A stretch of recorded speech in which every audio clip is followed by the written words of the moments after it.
Manuel put an ad on Craigslist a while back, almost 5 years ago now, and I answered it. We jammed. It was really, really cool.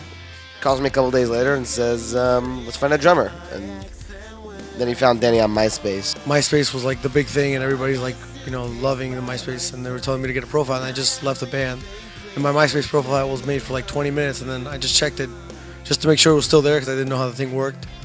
And I got a message from this beastly man over here. Our first audition, he still has his old job or whatever, and he's there in a shirt and tie. So I walk in there, and I'm coming from New Jersey. We're rehearsing in New York City, so it's a hall, and the subway, and you're carrying equipment, just stunk. And then I go in there, and I see him in a shirt and tie. I see his dad there, so I didn't understand what was happening, but I saw like an older man. And so this guy in a shirt and tie, I was like, this is definitely not going to work out. That was my first thought as soon as I walked in. The band has been, we're like best brothers. We're like the closest friends in the world, and and it shows on stage, and people feel the energy when we play. And the music is like it's a default. Yes, we play good together. There are nights that are 100%. There are nights that are 98%. Nights that are 70%. You're human, but if the bond and the respect for each other is there, then it's always going to be sick. It's always going to be great. I mean, for me personally, I grew up with my dad is a professional musician, so I grew up on rock and roll stages and studios and all that stuff. So when I was 10, I started playing guitar and drums and I taught myself keyboards and bass, and that was my thing. That's what I always wanted to do. Suddenly Sega and all those things were just not interesting, And that's it. That's what I was doing: writing, recording, play music, and that was it. That was it. No going to school. No, I never took anything else seriously besides music. You know what I mean?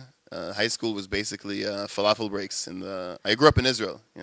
So different kind of thing. And but kind of the same. To me, it was always obvious. And I moved here with my family like 9 years ago when I was 19. Music was always it, I don't know. I guess I realized I wanted to do this thing when I realized how much time I actually spent watching DVDs of the bands that I love.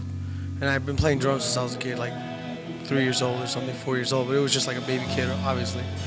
And I started playing like in front of people when I was like 9 for churches and stuff.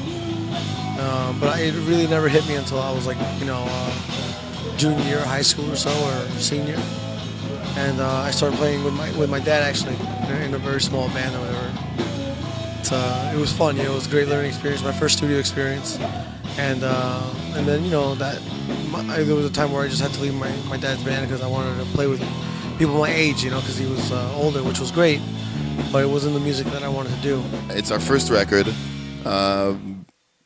I'm personally very happy with it. We all are happy with it. We think it's a very strong album regarding musicality, diversity, and also the commercial ability of it. Because so far, everybody that hears it is crazy about it. There's no oh, it's cool. People love that album. Because it's not one thing. It's got a lot of elements, a lot of vibes. It's not just one vibe, and it's a cool album. It's like our baby, it's our first record, and it's we play the songs from the album live, and people love it, and we have a good time, and that's what it's all about. Nights of December, the video, basically, the concept of the video it's just basically a lot of making out, a lot of rock and roll, kicking ass, and a lot of action. It's very obvious when you see the video what the concept is. It's not a complicated concept or anything.